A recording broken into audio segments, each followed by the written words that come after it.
Leah. I am just so blessed to be here. Thank you, thank you, thank you. And being the last speaker, okay, before you and lunch, I don't know people.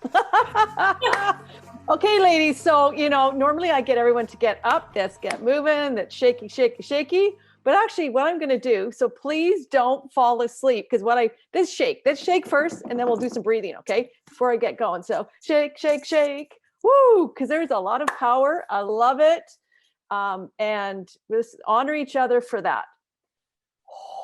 But let's bring ourselves back in, because I want to take you on a beautiful bit of a journey, but I'm not going to stop within my journey. I'm going to share what I have found has helped not only myself heal, but also helps the women that I'm so blessed to work with. So if you will trust me just for a moment, and I invite you now just to briefly close your eyes just for a few seconds. Let's take a deep breath in, right down in your belly, and expand it up all the way through, and then release it out. Let's begin. One breath. Release with sound or no sound, releasing anything that does not serve you, grounding, centering, and aligning to our greater calling and purpose. Let's do one more. Breathe in and out. Third time's a charm, just like my husband's. Breathe in and out.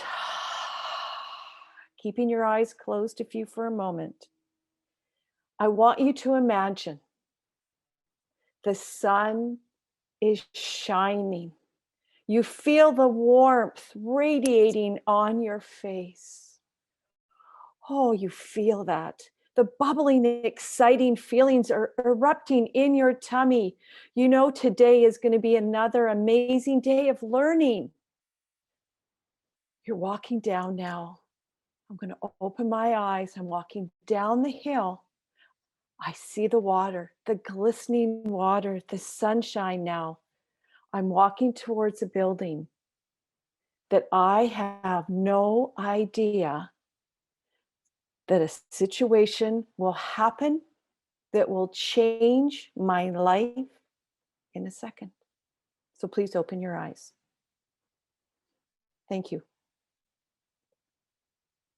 So I arrived in the class. This was my master's in leadership at Royal Roads University, in Victoria area.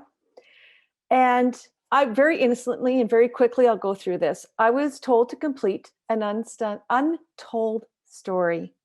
Little did I know that when I met with Roxanne and Allison, that I would be sharing something so profound that it rocked me to my core. I shared that in that moment of calmness and of also learning in a space that I felt safe enough, that I had been a childhood sexual assault survivor at the age of 10. Whoa, I had no idea. I had suppressed that reality for 34 years. Externally focused, I was driven. I knew I was a change agent. People thought that I was super successful. I had a 6-figure income, but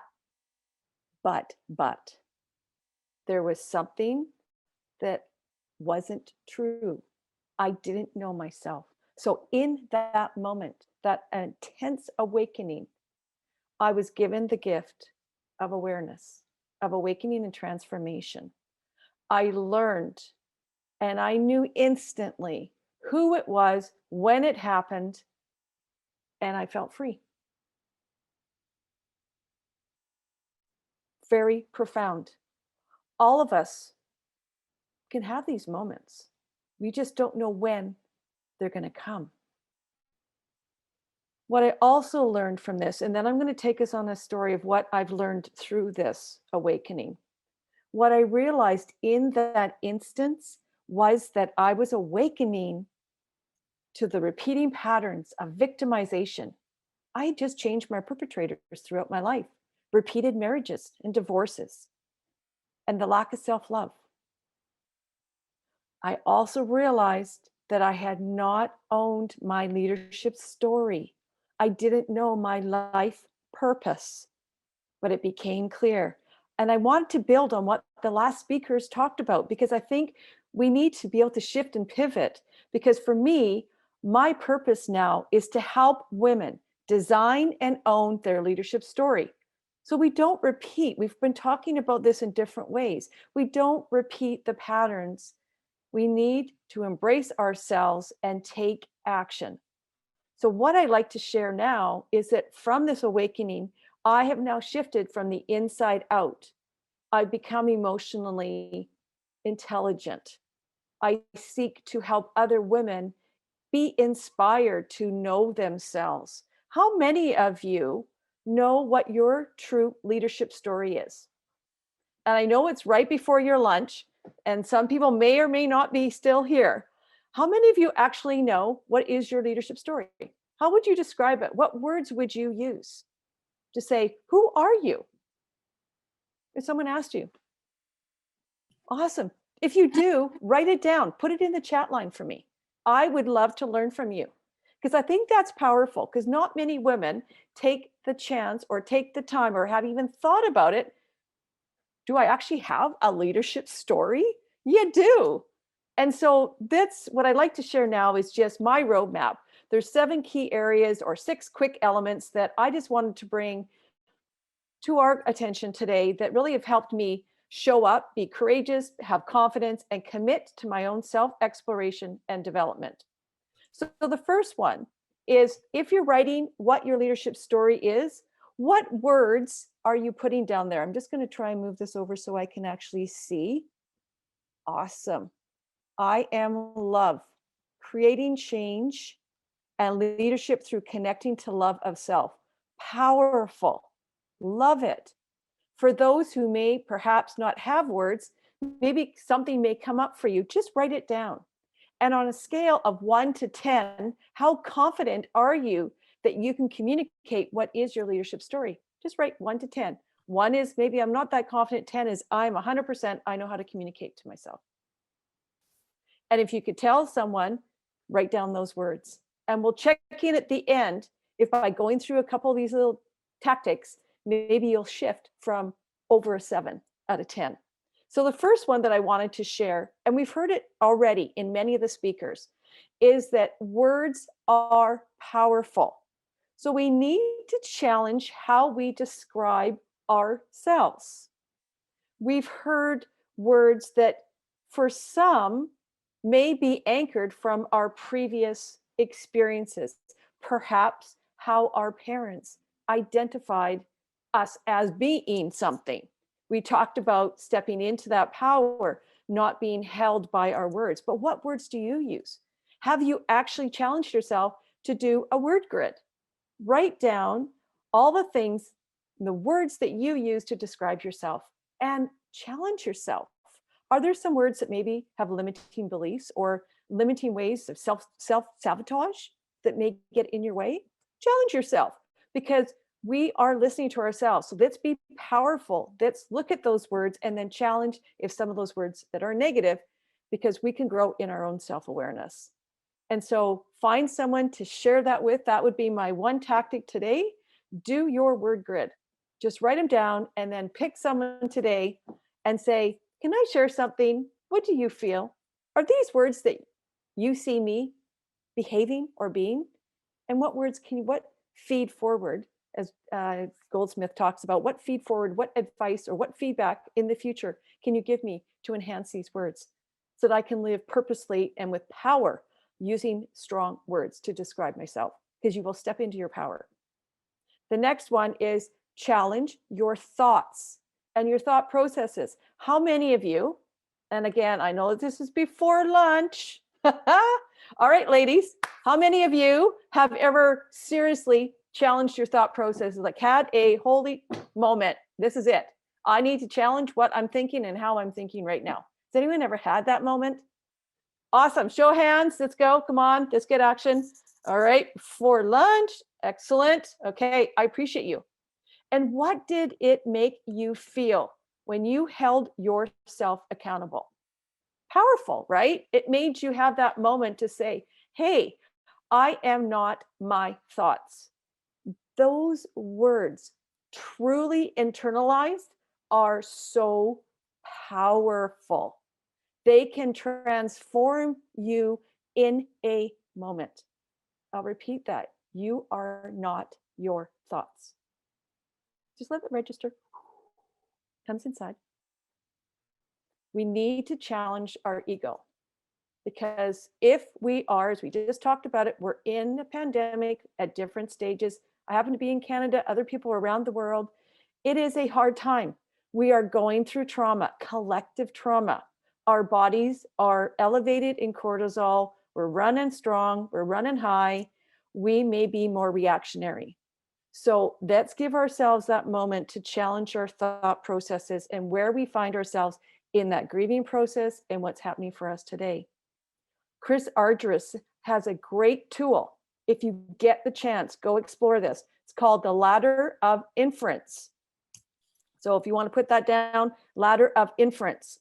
It is a powerful tool that if you get a chance, basically in a quick nutshell, it just basically says we take information in, it's unconscious, we see stuff. Guess what we start doing? This is natural, right? And you're looking right now, taking in data from me. You're making assumptions. You're deciding how you want to behave, how you want to act. And then you're reacting and showing up in different ways. What he says is look at ways to challenge our assumptions because they come from the past. They come from ways that we just have beliefs and we believe it to be. Let's go in and challenge. And especially if you have overreactions. I don't know. I've had situations, have any of you, where sometimes I had two girlfriends that were in a coffee shop and I thought, before I truly self-loved, well, I went into the coffee shop and they're having a conversation together. It's pretty normal, right? It's natural. Well, guess what happened to me? I got sidetracked. My short circuit just went over onto one side. I went up that ladder and down the ladder. And guess what? I was super angry for no reason because I made an assumption that they didn't call me. And so I challenged myself. So especially in these times when we are in a bit of challenge, we talked about, reducing our stress, coming in, we can have these overreactions very quickly. So challenge your thought processes. It really is helpful. Go check out Chris Argyris's work. Love it. All right. Learn to lead yourself so others choose to follow you. All about authentic leadership, all about the different styles of leadership that you can bring forward, because everyone is so beautifully unique. Every one of you women here today have a different leadership, different styles. Some people can be more quiet, some can be, and so just learn to take daily steps to find small ways that you can lead yourself. So if you have those moments, and we all have them, where we're just tired, I came off Clubhouse Summit, the Ladies Summit, after 3 days. I was tired. You have those days, but are there ways that you can, even in those tired times, have moments to lead differently? Ask how people are doing. Can you be more of an active listener than a reactive or a passive listener? Don't try to solve things, just be present. There are ways that we can show up. The other important thing about leading ourselves, we know in transformational leadership, is importantly beyond emotional intelligence, which is the essence of who we are as people, is have empathy. Ask people, how are you doing? How are you ladies doing right now? Are you starting to feel restless because I'm holding you back from having food? So, this is it. So, so just, be compassionate. I'm elevating my speed and my tone right now because I want to keep you engaged. But again, just every day, is there one small measurable step that you can do to lead yourself forward? Set those goals, make them smart. Because if we shift from being so self-contained to focusing to others, what happens? We rise. We're engaged. We're lifting each other up. How powerful is that? And that's our emotional And that is so, it drives us and it motivates us to even grow further. And those who are of service will be rewarded even more. And so I think if we can lead ourselves, others will follow. And I will just quickly say one of the greatest blessings that I have been given beyond, like with my children, is my daughter turned 21 yesterday. She's my baby, so I'm dating myself. and and so it's so beautiful because she's just thriving because I am grounded, centered, and aligned. I have chosen to just trust the higher calling, purpose, consciousness, whatever you follow, because by me doing that work, I'm able to help her to thrive. And she said, Mom, one of the things that you've taught me in these, because I asked her, I said, you know, if you were my younger self, what would you share when I'm doing my talk? She goes, what you've taught me is to know myself, to know how I can lead myself, to know what my values are. And so from coming from someone who just turned 21, just imagine the power and the trajectory of that young woman. She is on fire, and I really believe it. And you should just see her. So it's a beautiful gift to give yourself, and it's baby steps. Okay, so we're at number 5. Going quickly. Don't rush. Don't worry. We're enjoying it. Don't rush. Okay, cool, awesome. But I am between food, so you know. It's okay. You're more important. I am so observant of that. I love this. So much fun. Thank you, ladies. The next one is perspective is critical. So my ethos was change your perspective, change your life. Seems pretty simple, but it's very powerful. And a lot of these great speakers, I always learn every moment that if I can focus on something unique, something different, something that I can bring into my consciousness to challenge the way I'm thinking or how I'm acting or what's happening for me in this moment, guess what? I can have a greater impact and lead myself and wherever I want to go to achieve my daring goals for growth. And how I've done that, and I would champion again for all of you, would be to, if you don't already meditate, meditate daily. I have a ritual. We talk about those morning rituals that are about self-care. Guess what? I meditate every morning. I have to ground, center, and align in order to be fully present. It is so profound. It takes so long. And I always give credit where my beautiful credit is due. So if any of you want to be engaged in even higher exploration of meditation, there's a wonderful woman named Deborah O'Neill, who is one of my very dear friends at www.blissbe.me.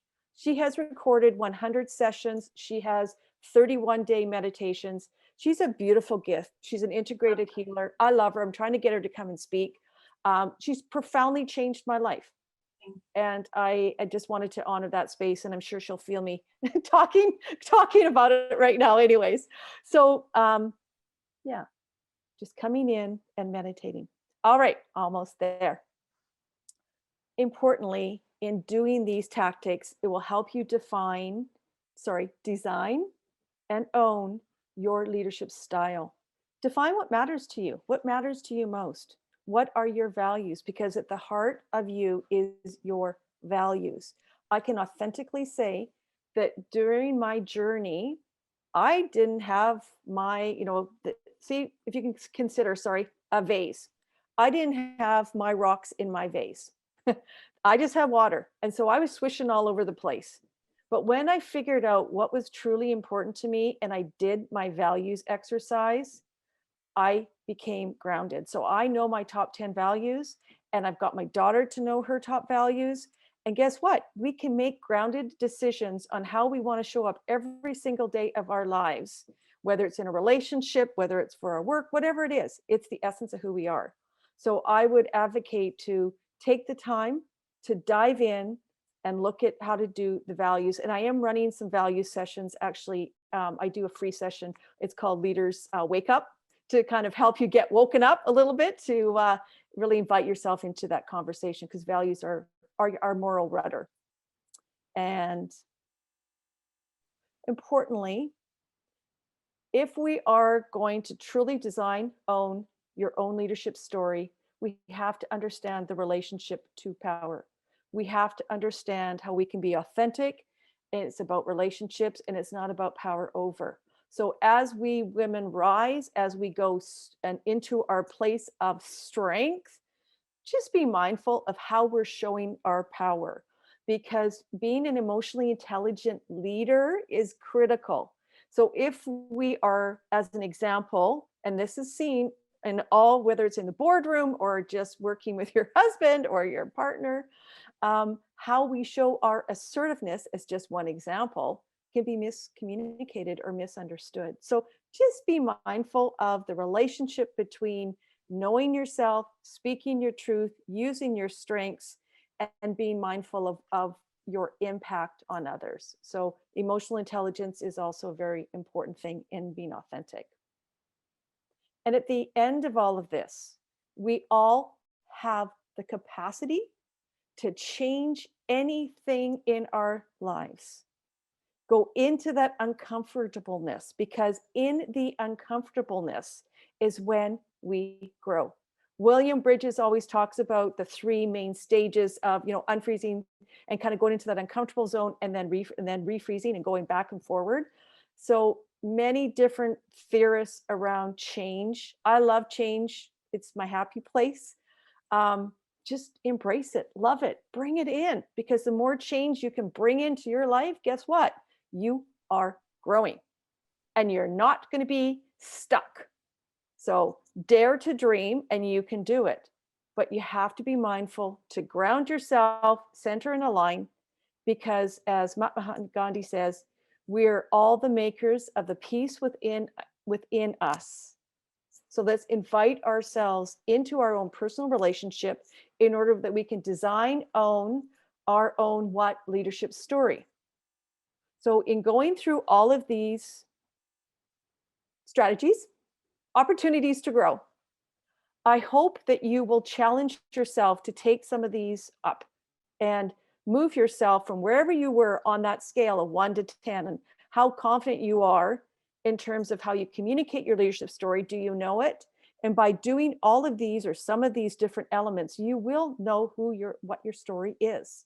And if you are interested in connecting with me, like I said, I do run some free my leadership wake up sessions for women, just to kind of see where they're at in terms of designing, owning their own leadership story. I'm actually starting a podcast, and I know Leah's going to be involved in it. I'm super excited. I would love and be so grateful to connect with all of you on whether it's Clubhouse, Facebook, or Instagram. I'm also on my website is www.sandrahorton.com. And I thank you for your kind attention. And now you get to go have some food. I am complete. Thank you, everybody.